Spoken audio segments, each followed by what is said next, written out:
Hi friends, welcome to my channel. నేను మీనాని మీ ముందుకు సరికొత్త వీడియోతో వచ్చాను.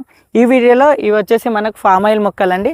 ఈ ఫామ్ ఆయిల్ మొక్కల వల్ల అగ్రికల్చర్ వాళ్ళకైతే చాలా దిగుబడి అయితే వస్తుంది. ఈ మొక్కలు పెట్టినప్పుడు మనకైతే దిగుబడి ఉండదు. దీని తర్వాత పెద్దగా అయిన తర్వాత ఈ విధంగా ఫామ్ ఆయిల్ పిందెలు అయితే రావడం జరుగుతుంది. సో ఇక్కడ చూడొచ్చు మనకు ఫామ్ ఆయిల్ సంబంధించిన పిందెలు ఏ విధంగా ఉంటాయని. సో ఈ విధంగా కాస్తాయి. సో ఇలా ఫామ్ ఆయిల్ పిందెలు కాసిన తర్వాత ఇవి పెద్దగా అయిన తర్వాత సర్టెన్ ఏజ్ వచ్చినప్పుడు దీన్ని అయితే మనం కట్ చేయాల్సి ఉంటుంది. సో కట్ చేసిన తర్వాత దీనికి మార్కెట్ లో చాలా డిమాండ్ ఉన్న పంట అండి. విధంగా ఒక్క చెట్టుకు చూడొచ్చు 1, 2 అలానే ఇక్కడ 3, 4, 5 ఈ విధంగా పిందెలు అయితే రావడం జరుగుతుంది. ఈ విధంగా పిందెలు వచ్చినాక సర్టెన్ ఏజ్ వచ్చిన తర్వాత దీన్ని అయితే కట్ చేయాల్సి ఉంటుంది. కట్ చేసి మార్కెట్లో ప్రజెంట్ డిమాండ్ ఉన్న పంట ఏది అంటే ఈ ఫామ్ ఆయిల్ ధర ఎంత డిస్టెన్స్ లో అయితే నాటారు. ఇక్కడ ఈ డిస్టెన్స్ లో అంతర్గత పంట వేసుకొని దాని నుండి కూడా దిగుబడి అయితే తీసుకోవచ్చు. ఫ్రెండ్స్, ఈ ఫామ్ ఆయిల్ సంబంధించి మనకైతే సబ్సిడీ కూడా ఉంటుంది.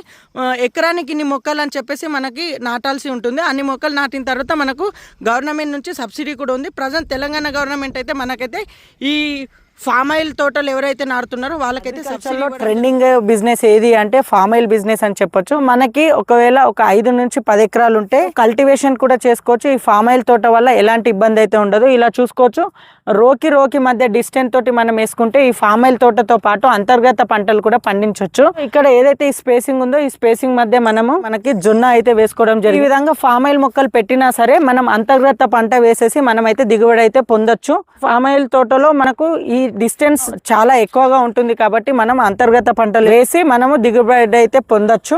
సో ఈ ఫామ్ ఆయిల్ మొక్కలు పెట్టినప్పుడు మనం పెట్టిన తర్వాత పెట్టేటప్పుడు ఖర్చు ఉంటుంది, అలాగే దీని మెయింటెనెన్స్ ఖర్చు కూడా ఉంటుంది. అలాగే వన్స్ మీకు ఈ ఫామ్ ఆయిల్ చెట్ల నుండి ఎప్పుడైతే ఫామ్ ఆయిల్ కాయలు కాస్తాయో వన్స్ అవి సేల్స్ చేసినప్పుడు అప్పుడున్న దిగుబడికి చాలా రేట్ అయితే ఉంది ఫామ్ ఆయిల్కి.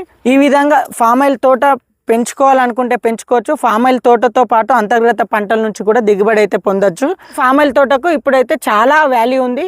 ఒకవేళ మీకు ఇలాగే మీ పొలాల్లో కనుక ఫామ్ ఆయిల్ తోట పెట్టాలనుకుంటే మన బిచ్కుందలో వచ్చేసి ఫామ్ ఆయిల్కి సంబంధించిన మోహన్ అగ్రికల్చర్ స్టూడెంట్ అయితే ఉన్నాడు.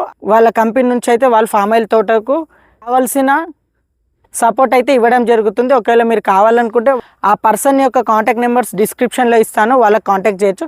సో ఇది ఫ్రెండ్స్, మీ దగ్గర భూమి ఉందా, భూమి ఉంటే ఇప్పుడు దిగుబడి రాకుండా ఫ్యూచర్లో సంపాదించాలి అనుకుంటే ఫామ్ ఆయిల్ తోటలు అనేది పెంచవచ్చు. అందువలన మీరు కూడా ఫామ్ ఆయిల్ తోటలు పెంచాలని అనుకుంటున్నాను. ఇలానే మరిన్ని ఇంట్రెస్టింగ్ వీడియోస్ కోసం do subscribe to my YouTube channel. Thank you friends, have a nice day.